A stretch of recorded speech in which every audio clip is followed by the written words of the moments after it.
এই মাহফিলের ভিতরে সবচাইতে নিকৃষ্ট গুনাহগার যে বান্দা আছে এই বান্দারে আপনি মাওলা মাফ করে দাও। আল্লাহর মকবুল ওলির দুয়ারে আল্লাহ ফিরাই না সঙ্গে সঙ্গে কবুল করিলাই।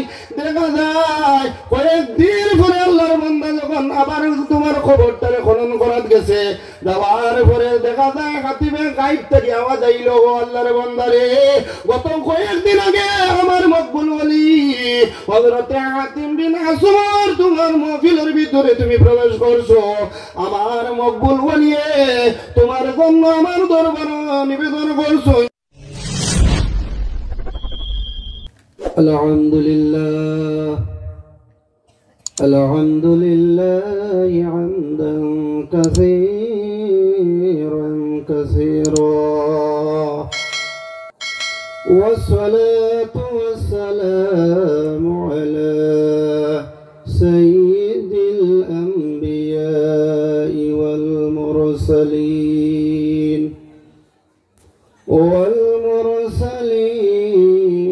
مبشرا ونذيرا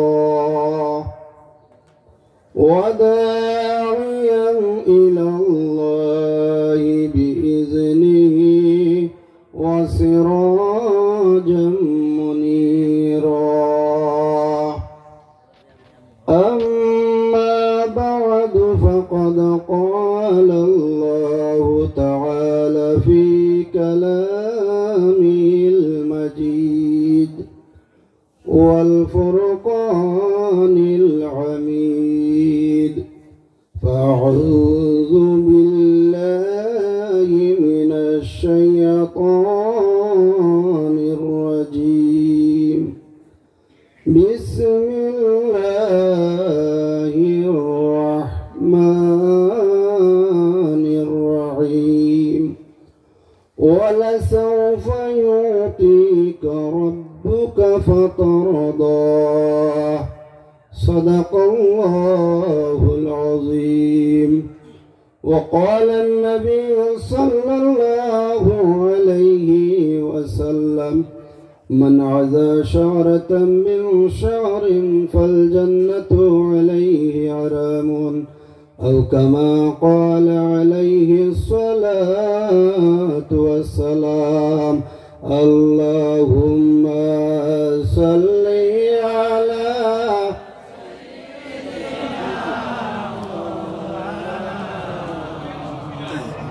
وعلى آل سيدنا مولانا محمد. মদিনার দিকে খেয়াল করে উচ্চ কণ্ঠে মহব্বতের সহিত দুরূদ শরীফ পড়ো। আল্লাহুম্মা সাল্লি আলা সাইয়্যিদিনা মাওলানা মুহাম্মদ ওয়া আলা আলি সাইয়্যিদিনা মাওলানা মুহাম্মদ।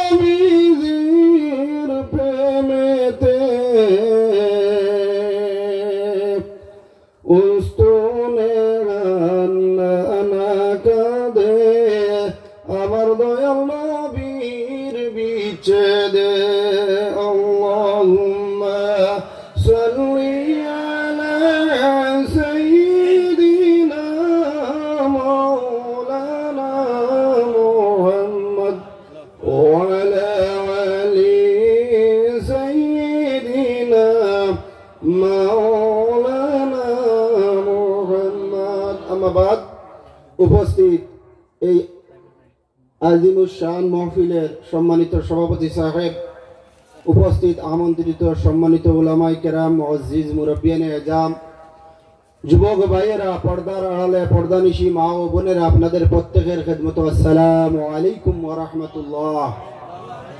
আল্লাহ পাক রব্বুল আলামিনের অশেষ শুকরিয়া মেহেরবানি যে মহান আল্লাহ পাক রব্বুল আলামিনে আমরারে প্রত্যেকরে এক অলির আস্তানার ভিতরে আসার, বসার, খোয়ার এবং শোনার তৌফিক দান করছেন।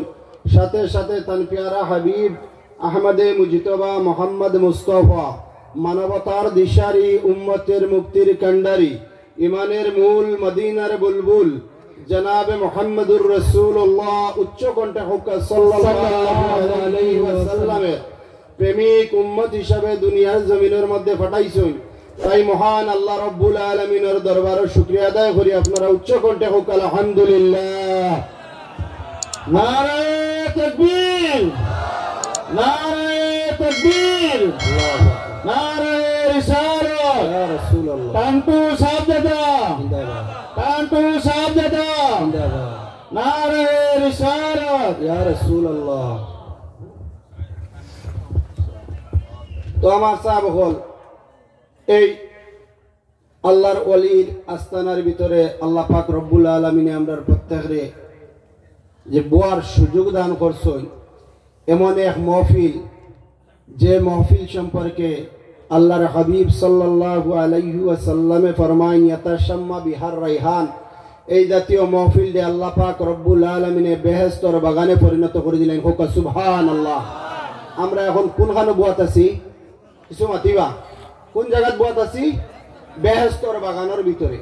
আমি রাত্রে 8টায় আইছি, আপনারা অনেকে দেখছো। তো অনেক সময় থাকি কেন বুয়াত, সাব বাড়িতে আসলাম, খানি তো গেছি। দেখা যার লম্বা ঘটনা সংক্ষিপ্ত ভাবে করব। দেখা যার এই যে মহফিলের ভিতরে আমরা যারা আছি, এর চাইতে 3-4 ডাবল মানুষ বেশি আমরা রাস্তাঘাটে বাজারও আছি। কথা ঠিক না? ঠিক না জি? এই মহফিলের ভিতরে আইয়া যদি আমরা আল্লাহর ওলির মহফিলের ভিতরে যদি আমরা প্রবেশ করিলাই, তাহলে আমরা ফায়দামন্দ হইব। হোক সুবহানাল্লাহ। আরো জিনিস হোক সুবহানাল্লাহ। আমার সাহাব হল লম্বা ওয়াজের সময় নাই, উলামায়ে কেরামগণ মওজুদ। আল্লাহর মকবুল ওলিগণের মহফিলে যদি মানুষ প্রবেশ করিলা, মানুষ ফায়দামন্দ হয়ে যায়। হোক সুবহানাল্লাহ। বাগদাদের জমিনের মধ্যে আল্লাহর এক বান্দা, আল্লাহর এক মকবুল ওলি, যার নাম হইল হযরতে হাতিম বিন আসম রহমতুল্লাহি তাআলা আলাইহি। আমরা বর্তমান টান্ডুর সাবজাদা আসুন, বিভিন্ন জায়গা দোয়ার লাগি মানুষের নেই না নিজি, বাগপুরি সাহেব আসুন, বাগাডারি সাহেব আসুন, দোয়ার লাগি মানুষের নেই না নিজি, জায়গায় জায়গায় দোয়ার লাগিলে হযরতে হাতিম বিন আসম রহমতুল্লাহি তাআলা আলাইহি রে এইভাবে বাগদাদের এক জায়গার মধ্যে নিলা দোয়ার লাগি। এইভাবে হযরতে হাতিম বিন আসম রহমতুল্লাহি তাআলা আলাইহি মানুষের দোয়ার লাগি নিলা। আল্লাহর মকবুল ওলিয়ে লম্বা ঘটনা সংক্ষিপ্ত ভাবে করিয়ার আল্লাহর মকবুল ওলিয়ে সেই জায়গার মধ্যে যান। যাওয়ার পরে কিছু সময় নসিহত করই, নসিহত করি আল্লাহর মকবুল ওলি হযরতে হাতিম বিন আসম রহমতুল্লাহি তাআলা আলাইহি আল্লাহর দরবারে নিবেদন করুন, দোয়া করুন, আয় আল্লাহ এই মহফিলের ভিতরে সবচাইতে নিকৃষ্ট গুনাহগার যে বান্দা আছে, আয় আল্লাহ আমি হাতিম বিন আসম আপনার দরবারে নিবেদন করি আর দোয়া করি আর আয় আল্লাহ আপনার বান্দারে আপনি মওলায় মাফ করে দিলাম। সুবহানাল্লাহ। এই মহফিলের ভিতরে আইলে লাভ আছে নি জি? আল্লাহর মকবুলের অলিগণের মহফিল আইলে মানুষ ফায়দামন্দ। তো এই মহফিলের ভিতরে একজন সুর মানুষ আসলে আমার সাহাবাগণ, আমার মুসলমান ভাই একটু লক্ষ্য রাখো, এই দুনিয়ার কোন বাজারের মধ্যে চুরি করেন না, কোন মানুষের ঘরের মধ্যে ডাকাতি করেন না, চুরি করেন না। এই একজন চুর ছিলা, পেশায় একজন খাফন চুর ছিলা। কি ছিলা? খাফন চুর। খাফন মানুষে চুরি করলে মানুষের ঘর থেকে চুরি করবো নি জি? কিছু মাতিবা ঘর থেকে চুরি করবো নি না, কবরিস্তান থেকে চুরি করে লাগবো নাই। আল্লাহর বান্দার পেশা ছিল যখন কোন জায়গার মধ্যে কোন মানুষ মারা যাইতা, সেই জায়গার মধ্যে মানুষের স্পাই লাগাই আছে। আল্লাহর বান্দার তোমার স্পাই লাগাই আছেন, মানুষ রাখা আছে। যখন কোন জায়গার মধ্যে কোন আল্লাহর বান্দা বান্দি মারা যাইতা, আল্লাহর বান্দা রাত্রে গিয়া খবরটারে খনন করিয়া গায়ের থাকি কাপড় সরাইয়া ঘরের মধ্যে আনিয়া দৌত করিয়া ভালোভাবে পরিষ্কার করিয়া আতর গোলাপ জল মাখাইয়া আল্লাহর বান্দা এই তোমার কাপড়টারে বিক্রি করতো। এইভাবে আল্লাহর বান্দার জীবনটা অতিবাহিত হইতে আছে। দেখা যায় সেই দিন ব্যতিক্রমে আল্লাহর বান্দা হযরতে হাতিম বিন আসম রাহমাতুল্লাহি তাআলা আলাইহির এই মাহফিলের মধ্যে প্রবেশ করে লাইছে। হযরতে হাতিম বিন আসম যখন দোয়া করো, হে আল্লাহ, এই মাহফিলের ভিতরে সবচাইতে নিকৃষ্ট গুনাহগার যে বান্দা আছে, এই বান্দারে আপনি মাওলায় মাফ করে দাও। আল্লাহর মকবুল ওলির দুয়ারে আল্লাহ ফিরাই না, সঙ্গে সঙ্গে কবুল করিলাই। দেখা যায় কয়েকদিন পরে আল্লাহর বান্দা যখন আবার তোমার খবরটারে খনন করাত গেছে, যাওয়ার পরে দেখা যায় হাতিমে গায়েব থেকে আওয়াজ আইল, ও আল্লাহর বান্দারে, গত কয়েকদিন আগে আমার মকবুল ওলি হযরতে হাতিম বিন আসম তোমার মাহফিলের ভিতরে তুমি প্রবেশ করছো। আমার মকবুল ওলি তোমার জন্য আমার দরবার নিবেদন করছো, দোয়া করছো, যার জন্য আমি রব্বুল আলামিন তোমার জিন্দেগির तमाम গুনাহরে মাফ করে দিলাম। সুবহানাল্লাহ।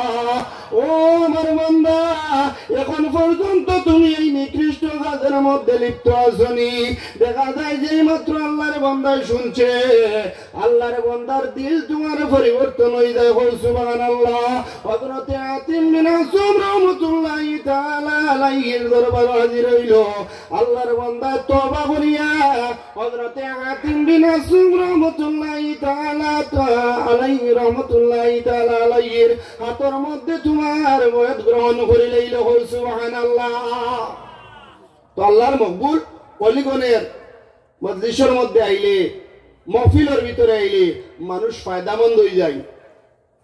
হযরতে ইমাম গাজ্জালী রাহমাতুল্লাহি তাআলা আলাইহি ফরমায়, মান ইউস্তামাদ্দু ফি হায়াতিহি ওয়া ইউস্তামাদ্দু বাদা মামাতিহি। আল্লাহর মকবুল ওলিগণের দুনিয়ায় থাকা অবস্থায় মানুষের ফায়দা পৌঁছাইতে পারো, এবং দুনিয়ায় থেকে বিদায় হওয়ার পরেও আল্লাহর মকবুল ওলিগণে ফায়দা পৌঁছাইতে পারেন।